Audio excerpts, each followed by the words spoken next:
Travelers, what are some of the creepiest and scariest experience you've had abroad? I was traveling in Nicaragua several years ago when I got lost and ended up having to take a taxi at 9:30 p.m. back to my hostel. When the taxi pulled up to the curb, the taxi driver locked the taxi doors and told me that I had misunderstood the fare. He claimed I owed him $100, which was several times more than what we had agreed upon. I tried to pry the doors open from the inside but was completely trapped. Thankfully, he let me out of the taxi after taking all the money I had on me. The hostel workers told me I was incredibly lucky. A few days earlier, a taxi driver had kidnapped another young female, assaulted her, then dumped her barely conscious body in a field outside town, thinking that she was dead. A few local school children found her on their way to school in the morning. Oh my gosh! Okay, well, note to self, avoid the taxis in Nicaragua. Don't berate them. It's not New York. You don't go, hey, I'm walking here! Sounds like if you want to keep walking, dude, you move the other direction. Holy crap. Next story. On a train in Athens traveling alone, a group of men tried to push me off the train with them at the stop. 3 women started yelling at them and pulled me back. It happened so fast. I didn't know until the one that spoke English explained they were trying to take me. They made sure I made it back to the hostel and told me not to wear what I was wearing, shorts and a tank, while alone. Next story.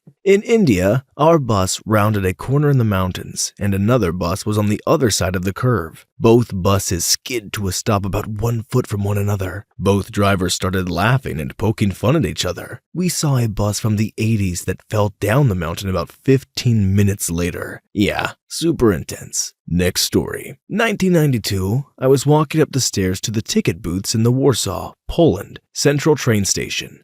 All of a sudden, this dude is falling down the stairs, coming to a rest a few stairs above where I was standing. Dude had a long screwdriver sticking out of his abdomen. Next story. Hiking in Peru. Told to watch our gear as locals, and apparently foxes, might make off with items left around the campsite. So we made sure to clean the campsite extra well, packing all our gear in the tent and inside the fly. And after a long day hiking, off to bed we went. Middle of the night, our tent starts shaking like crazy. I wake up freaking out, thinking we were getting robbed. I started yelling and screaming. Part of the tent pushes in real far. I managed to get outside and I start swinging, and I come face to face with a cow that had wandered into the tent, into the ropes, and got startled. Pretty lucky that it didn't step down into the tent though and hit us. Next story. We went on a family trip to Croatia, and on our way to the beach, we pulled over to the side of a road for a pee break. So we opened the car door, and like always, our dog jumps out first. He ran into the field right next to the street. Then suddenly my mother starts screaming the name of our dog because 10 meters away from our car was a sign that said, "Stay away, old minefield." Thank God, nothing happened. Next story. Got pickpocketed by a group of 3 at the Paris metro. I'm paranoid of losing my wallet, always, so I'm checking myself all the time. When I realized it was missing, I made a bigger scene than the pickpockets were making. They shoved me into their friend and were trying to convince people that I knocked him down. I stopped the train from leaving the station. One of the other passengers left to get conductor and the security. I guess that didn't sit well with the pickpockets, so they gave me back my wallet and took off running. Next story. I was in Barbados, walking on a main road back to where I was sleeping, not far from a main beach on the south side. It was late and it was dark. I came across this man carrying a white bucket. Hi, I'm Bush. Bush has plants in the bucket. He also has a machete. Do you have any food for me? Some rice? I tell him I do not have any food, but that I do have some weed I could share. I had bought some from a bunch of kids at the beach the night before. Follow me, says Bush. So I follow this man with a machete off the road into an empty parking lot. At the back of the lot is a back alley heading to the side. We take this alley. A man is sitting, sleeping on a wall. A few broken down cars are parked. It's a dead end. I was wondering earlier whether all this was a good idea, and my mind was beginning to form an opinion along the lines of, no. So we get to the end of the alley. He enters a door and brings out 2 chairs. Turns out, this is his mom's place. I begin to notice a small garden all around made from the plants that Bush picks up and brings back in his bucket. We light up. He tokes it first. He coughs. This stuff is crap. You feed this to the sheep. Next story. My buddy and I were flying into Malaysia from Vietnam on the day that MH370 went missing. We were at the gate watching the whole thing unfold about it going missing. It was playing on virtually all the TVs in the airports. We were flying Malaysian Airlines. The tickets were expensive for a backpacker's budget, and they weren't offering any refunds. Told ourselves that maybe they'd be extra cautious now, so we're actually more safe. Definitely puckered up for 2 hours until we touched down. Next story. I was traveling by van through the mountains in the Philippines with a friend that is a really big guy. We came upon a checkpoint with soldiers searching cars. The guys were all wearing mismatched clothes and did not have any insignias on their uniforms or trucks. They searched all of our bags and were asking questions of the driver in Tagalog, which we did not speak. We heard them say, "American," and we're the only 2 Americans on the bus. They talked for a little while and finally waved us through. Later, we told the story to another American, and he said we had gone through a guerrilla-controlled area where Americans had been kidnapped for ransom lately. They all agreed they did not take us because of the size of my friend. I think we got really lucky that day. Next story. When I was a kid, my dad used to lead groups of college kids to Central and South America to build houses. One year, he decided that we should ride the chicken from Guatemala City to Mexico City. It's a long trip. We got to the border, and a soldier with a heck of a big machine gun got on the bus and looked around, saw that we had about 15 college girls on the bus, and then went and talked to someone on the phone. About 2 minutes later, a bunch of guys with machine guns got on the bus and informed us that all the males had to get off the bus and line up in front of it. I remember that we did it, but there was a heck of a lot of tension in the air as we did. Soldiers crammed into the bus. We waited. Finally, they got off the bus and we got back on, and away we went. It was a whole lot of nothing, really, but I remember my dad, the leader of the group, looking very pale and sweating bullets. Next story. Visiting Chicago from Seattle for a week. I booked an Airbnb with a gentleman understanding that I would be in a household with maybe 5 other people, as he did bunk beds in the room. The Airbnb was marketed as close to trains, decent area, and the house looked clean with many useful amenities. Upon arriving at the house, I find that it's run down, unclean, with only the sheets being changed by the maid. On top of that, many appliances were broken and there was no potable water. That was the first strike. Next, there were upwards of 15 people staying in the house. That bunk bed situation? He had 5 to 6 rooms with varying amounts of bunk beds squeezed in and no room to walk. No one in the house knew about the other rooms from the listing. I dropped my things off to explore the city and noticed the neighborhood was a bit sketchy but thought nothing of it. When I came back, there was one of the other guests sitting, waiting for an Uber Eats because he was too terrified to walk down the street and get food. Apparently, the night before I arrived, 3 people in the house were mugged while walking 5 minutes from the train to the house. That night, 8 of us sat on the floor of the living room. It seemed like a small dining area, but a lover's couch was in place with a broken TV there, and heard 2 separate occasions of about 10 gunshots a block away. I immediately moved to a hostel and argued with Airbnb and himself until I received my refund. Hey Mike, screw you. Too long didn't read. Ended up in an Airbnb in a bad part of Chicago where 3 housemates were mugged and 2 people on the street were shot. I did not stay another night. Yowza, that's why you don't judge a book by its cover. Sometimes it's even worse. I actually had a very similar experience staying in an Airbnb in New Jersey, where the house was gross, it wasn't terrible, and at least I was alone. But I was warned by some people you don't really want to walk down to the convenience store because it's a bit sketchy. And it's a long story, but someone tried to hit me with their car, and then 2 other guys tried to jump me, but then their girlfriend stepped in and said they were late for dinner, so they just left me alone. Bad times. Next story. I was working in a poor community in a small village in Romania, helping to build a small extension of a school. At around dusk, I decided to go for a short walk to a local shop for some water when a car drove past me. They suddenly braked, reversed down the road and stopped beside me, telling me to get into their car. They want to show me their cool things. Radios, cars, knives, ooh. They kept slowly curb crawling me and demanding I get in the car until I got back to my group, whereby they sped off. For the next couple of days, the same car, I believe, kept driving past and stopping outside where we were staying for 30-minute intervals several times a day. And I was staying a good hour away from the village. Creepy as all get out, and I still believe that it could have gone very badly. Next story. I have mostly traveled through Europe, and the only time I've ever really felt uncomfortable was when I was groped on the metro in Rome. We were packed into the car, and I felt a hand against my back. No big deal, I live in New York City. It happens. But then the hand slipped between me and the next person and around to near my stomach. Oh, maybe a pickpocket? Well, I had a money belt, so I was okay there. The hand grabbed my breast. We were so tightly packed that I couldn't turn around, and I froze. I wanted to say stop, or don't, or anything at all, but in the moment every word of my Italian fled from my brain, and I felt like a bucket of scalding water had been dumped over my head.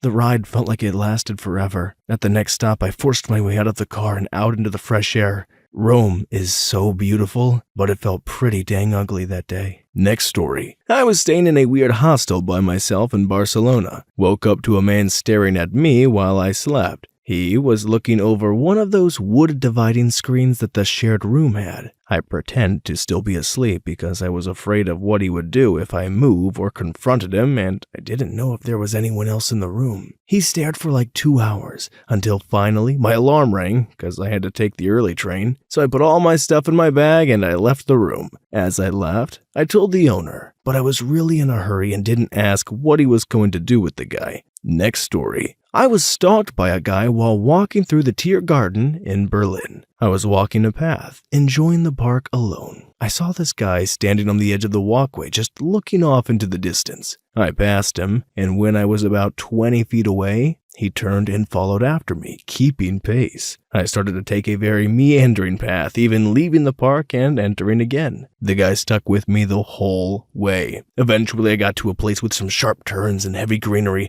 I was able to lose the line of sight and put myself up against a corner. I'd just been in Switzerland and had bought a pocket knife, so I opened the blade and held it inside my jacket pocket. I stood there, waiting, and then this guy comes walking out of the path, confused, obviously trying to see where I went. When he finally spotted me, he jolted, and since I had the drop on him, he played it cool and continued walking as if he hadn't followed me there. He stopped a little ways ahead, and I kept watching him. I wanted to confront him to find out why he had followed me, but since I was a visitor in their country, I thought better of it. Instead, I waited until I saw a big group of people leaving, and I fell in with them. He started to follow me again, but I finally lost him outside the garden. It unsettled me because to this day I have no idea why he was following me. I'm a guy, and at the time I was in my early 20s, pretty fit, and had a sour disposition. So it didn't seem like I was a prime mugging target, but maybe he thought otherwise? Next story. I witnessed a creepy old man groping a teenager on a crowded train in Osaka. The girl was just enduring it, and you can tell that she was holding back her tears. I whipped my phone out and started filming the guy, which made him use his other hand, which was blocked from my view, so I asked my guy friend to switch places with the girl. After that, on the next stop, the creepy guy got off. I asked the girl if she was okay. She thanked us, and her friends also expressed their gratitude. I think all of them, all teenage girls,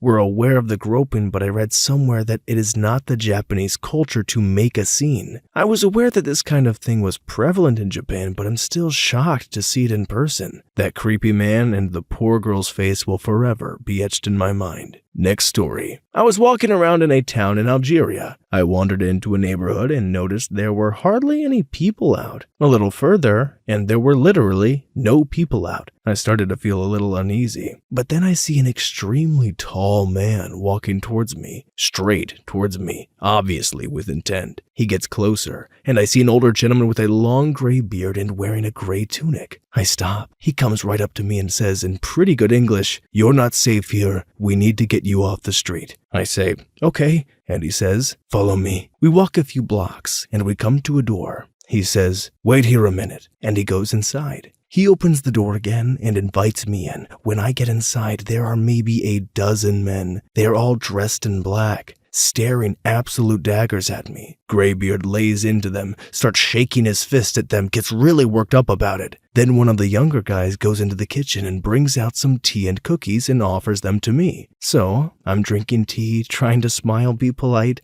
and one of the young guys asks me where I'm from, and I say, the States, and he starts talking about the CIA and stuff, and then I say, you think the CIA is bad here? Let me tell you about Central America. And then pretty soon everybody is warming up to me and we're laughing and talking crap about American foreign policy and drinking tea. After a bit of that, the older man invites me back to his apartment. He has a huge library. I gift him a book that I had finished, and he then tells me what had just happened. His little brother, who was one of the younger men, was the leader of a radical group. All the other men I had just met. He had overheard them getting ready to kidnap me, but he had shamed them for not being good hosts and for disrespecting him because it was his house. He said I would be safe from then on. Too long didn't read. Gandalf saves my life and got a copy of Zen and the Art of Motorcycle Maintenance for his trouble. Next story. Went to Honduras. Nearly drowned in a sea of children begging for money.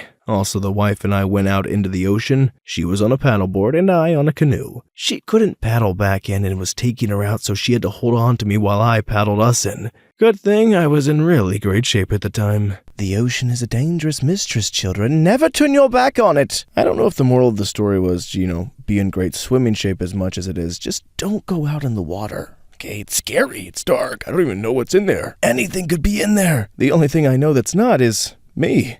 Next story. This is a story of how to make every mistake possible and put yourself in way too much danger. I was in Panama with a friend. First night there, we went out drinking with a group of people. Me and a girl separated ourselves for some private time. Being drunk and silly, we were in the middle of a road. After a while, we decided to walk to a gas station and get some ciggies. It's a weird town, and the gas stations are on the outskirts. I'm inside, drunkenly fluctuating between Spanish, French, and English with the two attendants. Girl comes in and tells me that she has found us a ride back to her hostel. I pull myself into a white Escalade. Mistake number 1. The only people who drive Escalades in Panama are not the people whose Escalades you ever want to find yourself in. And I look at the driver. Imagine your cliché drugged-out 40-year-old former trophy wife. That is our driver. Oh, and she's crap-faced as well. Mistake number 2. Getting into a drunk foreigner's car. After some driving around, it becomes obvious that the woman is effing mental. She's doing drugs while driving. Respect where it's due. She didn't spill anything at all, but she is weeping constantly. Me and my gal pal are a little put off and ask to be let out. Driver pulls over, and gal pal, who was sitting in the front, jumps out. I'm just about to follow suit when the driver turns to me and says,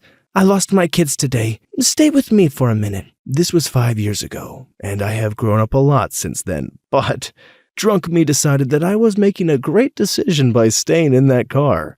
I'm on the edge of a blackout in a brand new town, and so, for a while, I don't notice that this drunk woman is driving me out of town. She makes a phone call, and then a few minutes later pulls the car to the side of the road. I'm not joking when I say the largest man I have ever seen gets into the back of the car with me. He is thugged out from head to toe. He has dead eyes and coldly stares at me without even saying a word. My drunk white Canadian self is sitting in the front seat.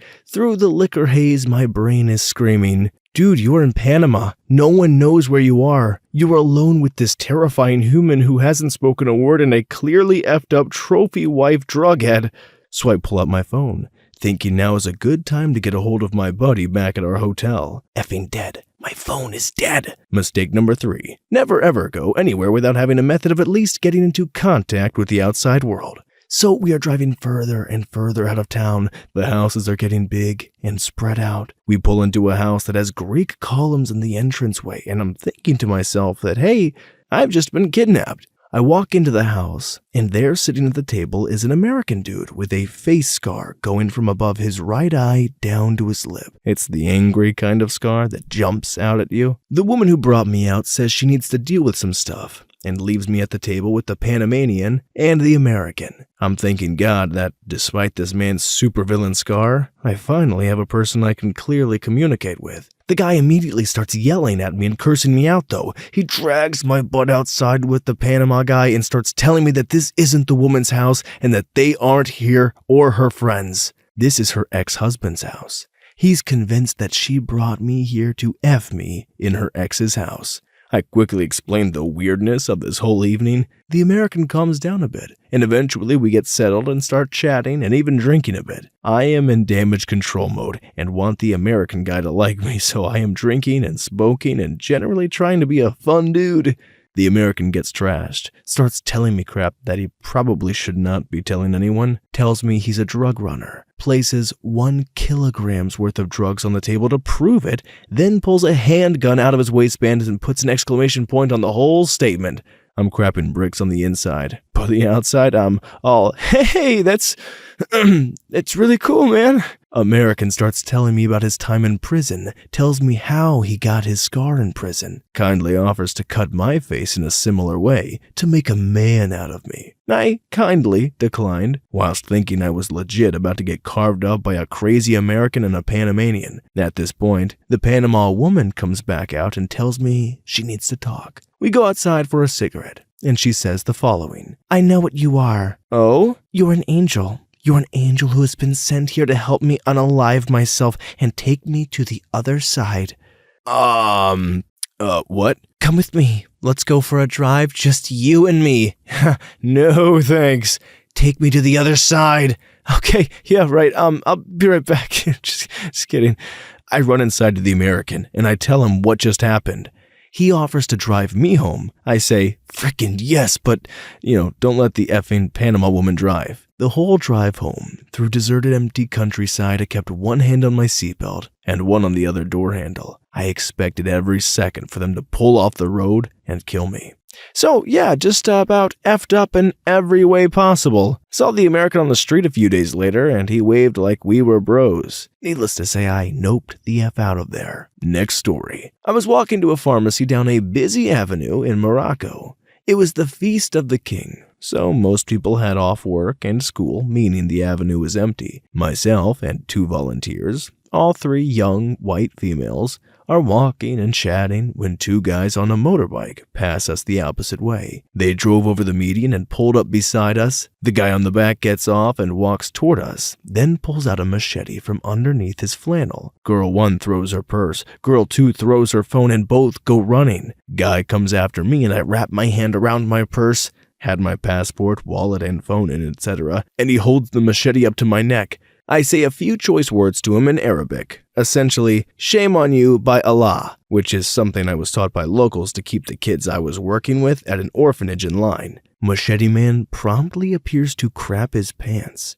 He goes after the dropped phone and purse, and I start running to the rest of the way to the pharmacy. I wind up there, and the other 2 girls meet me. People are starting to congregate. Some witnessed it while driving by, while others are trying to translate for us. A woman says she will drive us home after speaking with the security guard at the pharmacy. We agree and get into a minivan. I provide directions in Arabic, and the woman drives right past the house, blowing all the stop signs, ignoring traffic lights. It's then that we realize we are about to get kidnapped. One of the 2 girls reached forward, opened the door of the van, and we jumped out while it was moving. Too Long Didn't Read was held at Machete Point, then almost trafficked in Morocco during my first international travel experience. I've always felt pretty lame for not being well-traveled, but the more I read, the more I feel safer in my little voiceover booth at home. Also, super unfortunate for the other 2 girls. If you would have just spoke up a fraction of a second sooner, or if they didn't just throw all their money, purse, and phone at the guy beforehand, you guys would have been just fine. I mean, that wouldn't have stopped you guys almost getting trafficked and kidnapped, but there's a lot of hindsight 2020. The biggest one being, sounds like don't go to Morocco. Next story. I was traveling in Costa Rica with 2 flashy businessmen who were there to possibly purchase a gentleman's club. We were staying at the Radisson and asked the concierge to get us a cab to the club.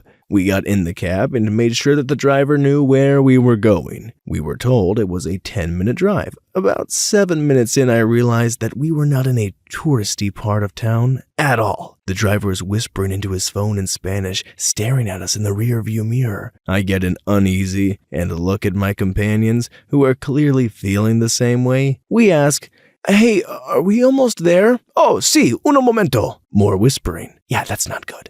We are being set up. It's been 10 minutes and we are in a sketchy residential area. I'm sitting in the middle and my partner opens his briefcase and hands me a pen and tells me to stab someone if I need to. What? Yeah, he passes another pen to the other man. He's sitting directly behind the driver and takes his own gold pen and holds it to the driver's jugular and screams, "Take us back to the Radisson right effing now!" The partner snatched the driver's phone, hangs up. I'm just clutching the pen nervously. We did make it back to the Radisson. The jewelry was deposited into the safe in the room for the rest of the trip, and we eventually made it safely to the club. I was young and naive. I had my passport for 3 days at this point and didn't really get that we shouldn't have been traveling there with that amount of flashy jewelry. Next story. I went to Zambia in June and July of 2013. Part of my time there was spent in a very isolated village called Lubwe, in the northernmost province of the country. To get to Lubwe, you have to take about a 12-hour charter coach trip from Lusaka to the closest established city or village with any sort of infrastructure. To set the scene, this was the jankiest charter coach I'd ever seen. Cracked windows that were letting in cold air, bad smells because people were allowed to bring small livestock with them. Genuinely, no room to move because the undercarriage was overly stuffed with baggage, forcing pretty much everyone to bring their extra bags onto the bus. Deafening music that was played through the duration of the bus ride. A front door that was held closed by a towel being tied to the handrail on the bus stairs. The bus was so crap that we stalled 3 times before even exiting the station's loading area. This detail is important, so remember it. Our departure time was 2:35 p.m., and we didn't end up getting out of the bus terminal lot until 4 p.m. Other members of my trip were a group of some seasoned international travelers, along with some particularly soft, sheltered people who had every comfort in the world handed to them. The types that are scared of their own shadow. About 11 in total. All of us were uncomfortable, some more so than others, and they let that be known quite often. Well, we finally get out of the bus station and onto the road where we have to make a wide right turn. Zambia's traffic laws are fairly non-existent. People just kind of drive however they please. Our bus driver and conductor were fairly aligned with that mantra. Well, we pull this huge turn onto the street, cutting off a great number of cars when our bus stalls yet again. Many honks, whistles, screams, all thrown in our direction. Okay, whatever. The bus gets back to running in about 2 to 3 minutes. No big deal, right? Well, this is where it gets interesting. Among those we cut off was a small military force. I don't know if they were from Zambia, Zimbabwe, Uganda, the DRC. All I know is that they were really effing angry with our bus. Like 6 guys are in this Hummer and are flagging the bus to pull over as we get back up and running. We don't. This military group mounts the curb in their truck and starts screaming and waving for us to stop. Our conductor opens the door, lets them know we're going to continue on. Yeah, that doesn't fly with these guys. These guys dismount the curb, make sure our bus doesn't go any further. At this stage, our conductor, driver, and a coach hand get off the bus with a few other passengers and a huge screaming match begins. Most of the passengers de-escalate and get back on the bus. Now it's basically our bus crew and the military guys. One of the military guys lifts his shirt and flashes a pistol as another shows off an AK from the back of the truck. The bus crew gets pulled onto the truck and proceed to have the crap absolutely kicked out of them. I had the unfortunate luck of being in a seat where I could see everything. But I look up for a moment and see 3 new guys get on our bus,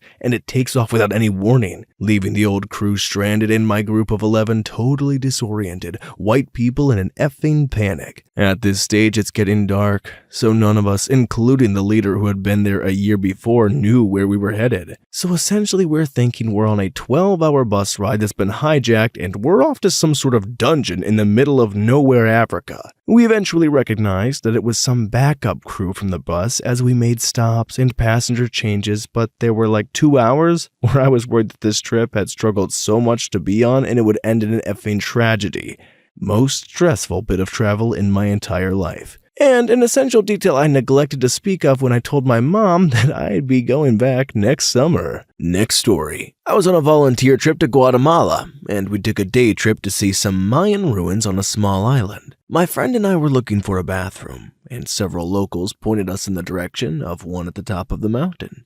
We found a small building with no door and 1 toilet. My friend says I can go first and she will stand watch. I start going about my business when I hear my friend saying that I should hurry up, and then I hear a man's voice shouting something in Spanish about permiso. Out of nowhere, he barges in while I'm mid-pee, pointing a very large gun at me. He had some sort of uniform on, so he may have been police, but I'm not sure. I pull up my pants completely paranoid. I grab my friend to tell the man, lo siento, over and over and over, and run as fast as I can down the hill. He was shouting after us, but he didn't follow. Although nothing happened, I was terrified. And my poor friend still had to pee. Oh man, unfortunately, I know the feeling. There's nothing worse than somebody barging in on you doing your business, especially when you think you're in the privacy of your own wherever you are. I had one time where I pooped in someone's garden. Okay, it's a long story, don't ask. I wasn't trying to trespass, I was just not aware of my surroundings at all, and somebody came out, screamed at me, naturally, and I actually appreciated the help scaring the crap right out of me. So, free fertilizer and all, but that sticks with you. You gotta pay attention, okay? Next story. In Colombia around the elections this year, traveling from Pereira to Buga to visit the massive church there. Cops there don't really pull people over, they just sort of stand on the road and wave people to the side. So, they wave us to the side. Ask for ID. I have my US license. Didn't think to bring my passport. This was my second time visiting for a couple weeks, and I never brought it anywhere the first time. So my girlfriend's dad has his and her Colombian IDs. I break out my New Jersey license. Cops take it. I go back to talk. My girlfriend's dad tells us we're basically about to get shaken down. Cop comes back and says that we owe them 200,000 COP. That, and we will be able to pass. I'm like, F no, show them my police badge. Cops crap their pants like, oh, F, this was a bad idea. And they let us go on our way. In the 2-ish months I've spent in Colombia, that was legit the only bad experience I've ever had. The country, it really is amazing. Next story. Gypsies in Romania tried to, what I can only assume, sell me a baby? The woman, who looked like she was using since the day she first saw light, kept a one-sided haggling conversation in her own language, all the while shoving the tiny child at me. The swarm of children aged between 2 and 12 kept touching me, and what I can only imagine is appraising my clothes. This didn't really end until I had to raise my voice and go serious. I walked away and went back to the village where I was staying with a friend of mine at his distant relative's house. After telling our host the bizarre tale of attempted human trafficking, they proceeded to inform me that the child was most likely stolen from somewhere else in Romania, another town most likely. It was apparently a local racket,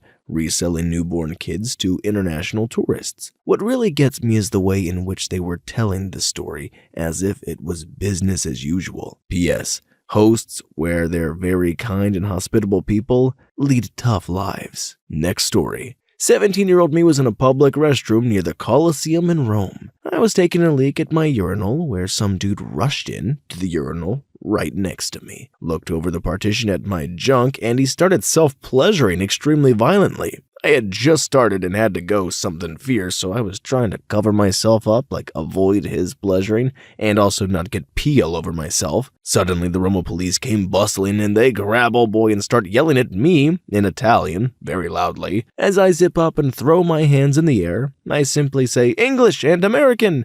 They demanded to see my passport and then hauled off the self-massage guy. 0 out of 10. Not a great experience. Next story. I went to visit Ukraine with my parents because they wanted to see the small villages where their parents were born. We have no family in the area, so we hired a guide to take us around since the country can be a bit corrupt. As we were driving around on a highway, we suddenly were stopped in traffic, literally middle of nowhere. The guide gets out of the car and takes a look, then quickly jumps back into the car, does a U-turn, and drives off, telling my mom we can't go to her mom's village. We ask why. He says it was some kind of Russian militant roadblock. This was during the whole Crimea thing. Next story. I was drunk as all get out in Tokyo, or a suburb of Tokyo. Anyways, I was having trouble getting back to the place I was staying at as nothing looked familiar, and I was way too sauced up to read the map properly. It being Japan, someone came to my age to try and get me home. Problem was, he didn't speak English. I don't speak Japanese, so he ended up going to a restaurant to ask for help. When we walked in, there were 3 guys and a lady. All the guys were tatted up, which I knew was bad news. The guy immediately went to turn away, and the lady yelled at the guys, and they stood, grabbed him. The lady was pointing and yelling at me. I ducked the F out of there and started running as fast as I could as I heard the man that was trying to help me yelling. I ran through every back alley, ditched my flip-flops along the way so I wouldn't make a sound. I eventually found my way back home, then left for the north the next morning. I don't know, I highly doubt it was a Yakuza operation or anything like that, but I doubt it would have been good if I stuck around. Next story. Friend of a friend went to Jamaica with her parents and sister when she was about 12. They came back to their hotel room one day to find a guy in there trying to rob them. He stabbed the girl's dad. He lived though, but the guy escaped. And they had to go through a lot of family therapy after that. Next story. Got my phone pickpocketed on the subway in New Delhi. I was able to grab one of the thieves. He didn't have a phone. A mob of random commuters beat the living F out of him at the next stop. The police arrived and continued to beat the living crap out of him with cricket bats. We took him to the police station, told him to call his friend who had the phone. Friend wouldn't come. Police closed the door to their office with the thief, and I hear screams. I assume they're beating the crap out of him some more. I wait, and I wait. Police officer brings the kid into my room with a black plastic bag, throws the kid on the dirt ground, opens the bag, and pulls out my phone from a bag of curry. Yeah. He throws the curry on the ground and makes the kid eat it, though. He even gave him a spoon. Got my phone back, though. Next story. I was in Guatemala and traveling to Guatemala City. Apparently, there was a shortcut called The Trap from Antigua. It was absolutely insane. We plowed over rivers at about 45 miles per hour because bridges were out and were flung to the side of 1,000-meter cliffs, going about 80 made out of sandstone. My buddy passed out due to trauma. I asked after all of that why the heck we were going so fast, and the driver replied akin to, "It's a trap after the sun goes down." Now, I didn't fully understand. Was it vampires or something? He later stated while driving a bit drunk near sundown at 100 miles per hour, no monsters in the trap, only chicken bus. No lights. We would need to pull over and camp until daylight. Yeah, so apparently on this stretch of road, chicken buses run people off the roads at night without any care in the world. I was hesitant to believe it, but saw the carcasses of several SUVs like ours along the river of every road that followed. Next story. Was almost jumped by a drug dealer in the middle of the night in Peru for refusing to buy from him. Luckily, his other drug dealer friend recognized me from earlier in the day. The drug dealers in that area run a front of jewelry making, and I had bought a necklace from the Amigo jewelry maker / drug dealer during the day. By the way, the necklace was handmade by him as well, and it was a work of effing art. I was preparing for a real fight for my life, but the Amigo drug dealer put the other one in a serious headlock and yelled at him, told him to back off. Next story. My first night in Canada in 2014, I spent in a cheap hotel in Montreal. Pretty standard cheap hotel gig, right? The place smelled of smoke. I could hear people making noise in the other rooms, whatever. The place had an ensuite, free Wi-Fi, whatever. The place had an ensuite, free Wi-Fi, and a TV, and I had been traveling all day. While I was sleeping, the bathroom door opened and the light switched on. I was too scared to get up and confront the person. Besides, I was sleeping in the buff. I didn't want to unpack my PJs since I was continuing on to Quebec City the next day. Through half-closed eyes, I could see a person standing in the doorway, facing towards me. They stood there for about 25 seconds, then the light switched off and they disappeared. I checked my phone. It was about 2 a.m. and somehow I fell back asleep. The next morning, I checked out and got out of there, never mentioning it to anyone. There was a door from the corridor to the ensuite, but it looked like it had been blocked off, as though maybe there had been a cupboard there, and the bathroom was built over top of that. Definitely didn't look like the kind of door someone would use for normal access.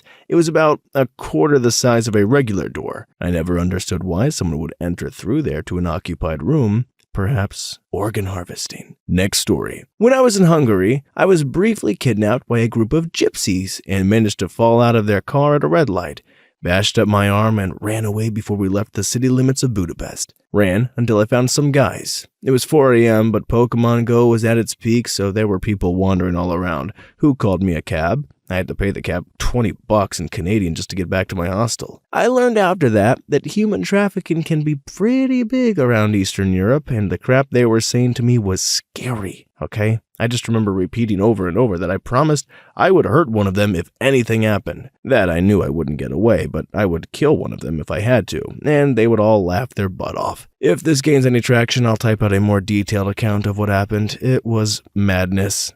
You can't start a story off with, you know what, I was briefly kidnapped by some gypsies. Thank the Lord you got away, and also, thank God for Pokemon Go that there was people about. I mean, 4 a.m., that's troubling territory to just be running around a foreign country. Luckily, you had people out there trying to catch, Squirtles and Charmanders. Those are Pokemon, right? Sorry, I'm not really familiar. I swear I'm a dweeb in so many things, but I never got a chance to get into Pokemon. Anyways, glad you're safe. Thank you, Mewtwo. Next story. I was 13 and went to Bali with my mom and dad. Most of the trip was blissful, but on our last day, we went to check out Kuta. I turned to look at a hawker selling something, I can't remember what now, and he was doing the hard sell. But then his friends all came around and started talking to me. One was saying, "What's that? What's that?" pointing at me. I was confused, but he ended up grabbing my breast and they all surrounded me. I was terrified and trying to get away. Luckily, my mom grabbed me and pulled me the F out of there. Effing terrifying. Next story. When I was in high school, I spent the summer on an exchange program in China with my best friend at the time, both female. The program was kind of lax and had kids from all over the world. They definitely did not keep a very close watch on us. One day we went to a shopping mall, and these two cute, unintimidating Chinese girls, maybe late teens, early 20s, came up to ask if we wanted to go with them to hang out with them or something. I thought it was kind of weird, but my friend was really excited by it. She wanted to meet locals and get more of a sense of the culture, and these girls seemed so sweet and innocent. They lead us through the mall and outside on the street, and the whole time the hair on the back of my neck was standing up. I just knew something horrible was about to happen. Finally stopped my friend, who also looked kind of freaked. We told the girls never mind and ran back to the mall. They looked disappointed, but they didn't try to stop us or anything, which at the time made me feel like maybe they really didn't have bad intentions. Now that I'm older and I understand a lot more about how the world works, I'm pretty much positive we were very, very much minutes away from becoming victims of human trafficking. It's honestly the closest I feel I've ever been in my life to be in danger. I still think about it a lot. Next story. 20 years old, made some friends while in Barcelona. Wanted to go clubbing with them. Take note that I'm not exactly the type who likes to go clubbing, but the friend I was traveling with didn't want to. Went out on my own from the hostel, a ways from the city center. Had fun clubbing until all the places shut down. New friends tried to convince me to hang out for longer, offering their hostel floor to crash on after. Pass. Tried to take the metro back, but that closed too. Got on a bus to get back to my hostel, unsure of where exactly to get off and with no knowledge of Spanish. Got off a couple of stops too early, got chased by some drunk person in the dark, had no clue what to do, so I clung onto a light pole by the bus stop crying until the next bus came through. Eventually I made it safely back to my hostel and vowed never, ever to go off on my own like that again. Next story. I was in Iceland and was driving around the ring road with a friend. We stopped for the night at a big cabin called the Lambafell Hotel. I had a horrible nightmare while staying here that I was being pulled underwater in some weird Icelandic lake. It was one of those really realistic dreams that caused me to jump up, gasping for breath. Anyway, we continued the drive the next day, but my friend insisted on stopping and hiking up a beautiful waterfall called Sistrafoss. We pulled over, hiked up to its water source, which was a lake exactly like the one in my nightmare. I mentioned that I had a terrible dream about this same lake. We got close to the water's edge and I saw a sign that told the history of the lake. It told how a medieval monastery used to be there and was moved after nuns kept going missing in the lake that they bathed in. An eyewitness of the time said she saw a hand offering golden shoes to the nuns and would pull them under once they got close enough. The lake was called Sistravatten. I had the same exact nightmare again at the next stop. I just wanted to get as far away from that island as possible after that. Next story. I was in a small fishing town in Mexico with a class. We were living with families in the town so we could learn about their culture and learn to speak Spanish. I was sitting on the curb waiting for my host family to come out of the grocery store, and I had a homeless man come up and sit next to me. He told me his entire life story, and I thought it was a genuine interaction. Not to my surprise, though, he proceeded to ask me for money, and after saying no and trying to walk away, he grabbed my ponytail and pulled me to the ground. The father of the family I was living with walked out, saw what was going on, ripped the guy away and beat the crap out of him on the street.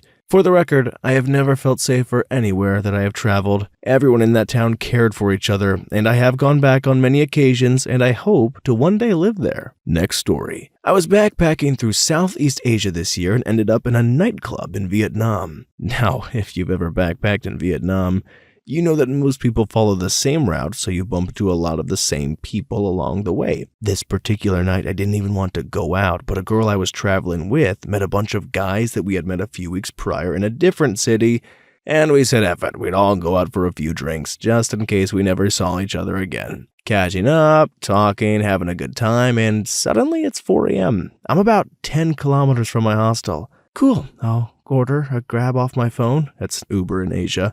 No drivers at the time. Okay, I'll go to the bar and ask for a cab company to pick me up. They don't have any numbers for me to call. So here I am, a very pale, blonde, 5'3" girl drunk in the street at 4 a.m. in Hoi An with my equally drunk, pale, blonde friend. We knew it was too far to walk and also too dangerous. There weren't any other backpackers left in the area, so we didn't know what to do. A group of Vietnamese men on motorbikes pull up and ask us if we need a lift home. They're obviously not taxi drivers and have such a creepy vibe about them, but we didn't know what else to do, so we negotiated a price and got on the back of the bikes. Fortunately, they did drive us to our hostel, but then tried to rob us while dropping us off. I didn't even realize it at first when the driver reached over and took my money out of my fanny pack. I was just upset at him for taking the wrong amount. Without even thinking about what I was doing, I ripped my money back out of his hands and a screaming match started with all 4 of the guys coming at me, while my friend was yelling at us in a mix of English and Vietnamese, getting super aggressive, saying how we owed them.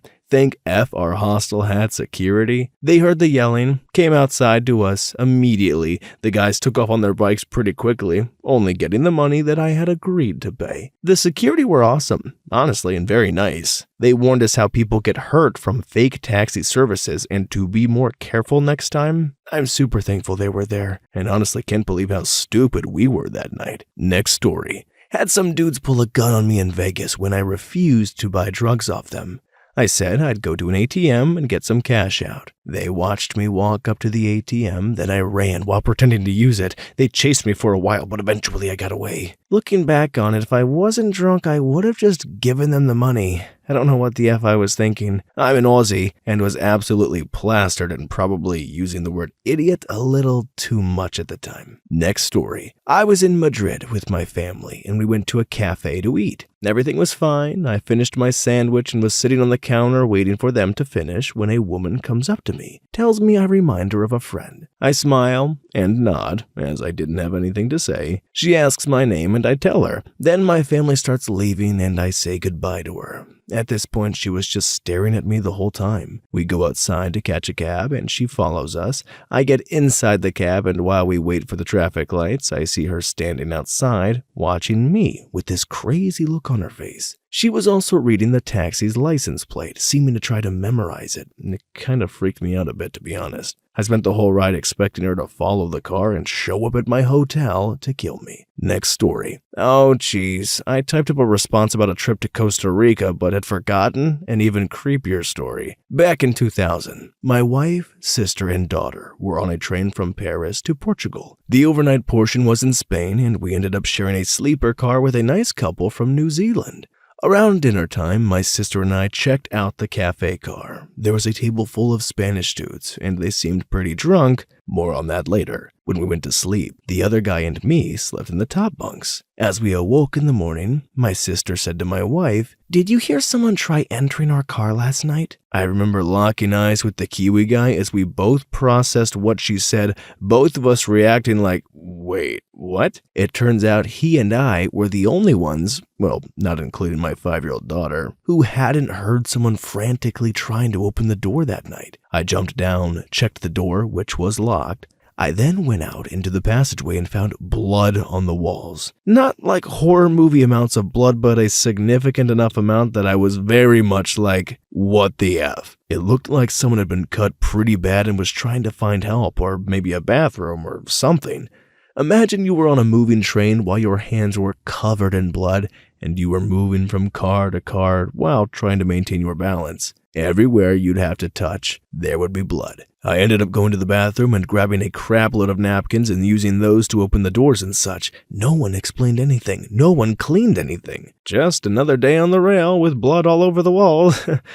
My best guess was something happened with the drunk dudes. A fight? An accident? Something. But who knows? We were a couple hours out from our arrival in Portugal, so we stayed in our compartment until the last second, then got the absolute heck off that train. Next story. A friend of mine went on a trip to Thailand, staying at a relatively inexpensive hotel. In the middle of the night, my friend was violently woken up by hotel staff and moved to a different floor. Turns out, the hotel was gassing the rooms on that floor to deal with a bed bug issue. The hotel accidentally gave guests rooms on the floor that they were gassing and didn't notice until they killed a couple.